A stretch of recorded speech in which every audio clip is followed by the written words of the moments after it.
Welcome back to video number 2 in this YouTube series about persuasion. I wanted to say that unfortunately, my other video, I had already recorded this one, so my other video, I don't know what happened with my computer. I think I had a mess on it and I lost all the videos.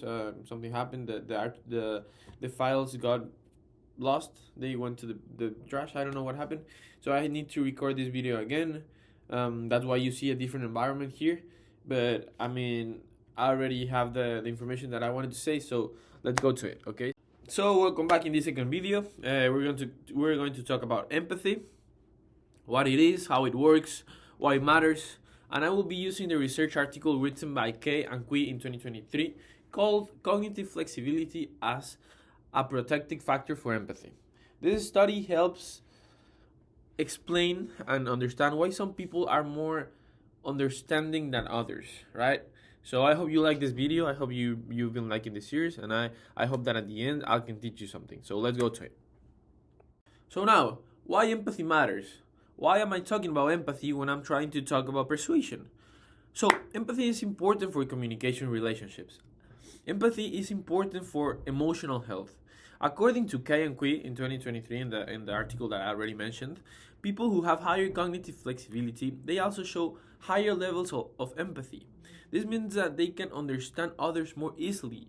So this means that if you have a higher level of flexible cognitive flexibility, you can persuade people better because you understand them better. And if you understand their needs, you can talk and choose your words in order to get into their head.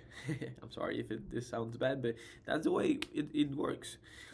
The authors, they also say that cognitive flexibility protects people from negative reactions, like getting angry or judging too fast.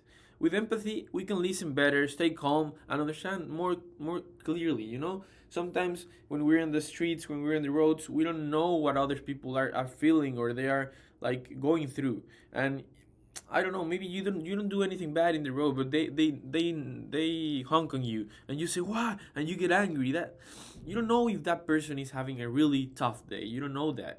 But if you have this cognitive flexibility, you can think about that and you can say, oh, maybe this person is having a really tough day. Or you see someone speeding and you say, oh, I mean, normally you think, oh, why this guy is speeding? But you can think maybe he has a really important thing that he needs to go, and that is better for you because you stay calm, you understand someone, and you say, okay, I hope he has something, I hope it's for something good, and I hope everything goes well. So first, what is empathy, right?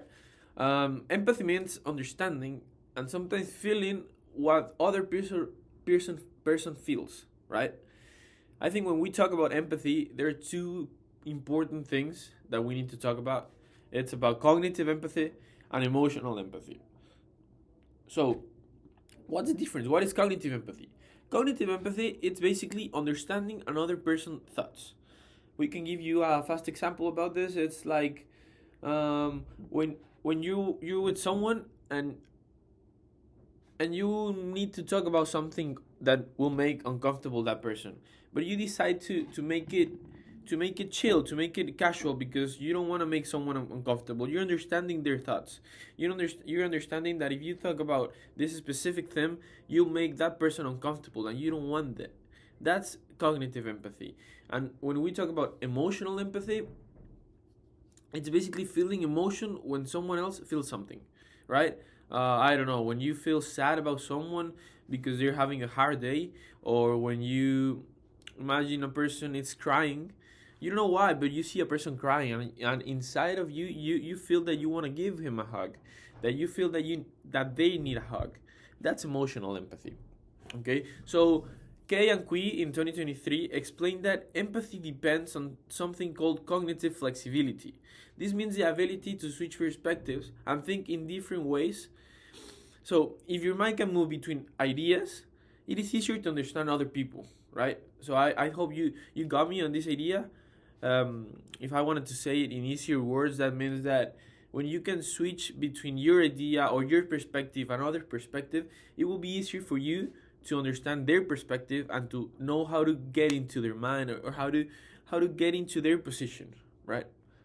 So I wanna talk about this article, and I wanna mention like the key ideas that I found on the K on quiz 2023 research. So basically, the main idea, the most important thing that I found from this article is that flexible thinking equals stronger empathy. Right? I mean, maybe I already talked about this, but I want to really emphasize on that, because people with flexible thinking, they can do a bunch of things that people without it they can't. People with flexible empathy, they can consider different perspectives, they can imagine how other feels, they can understand situations more deeply.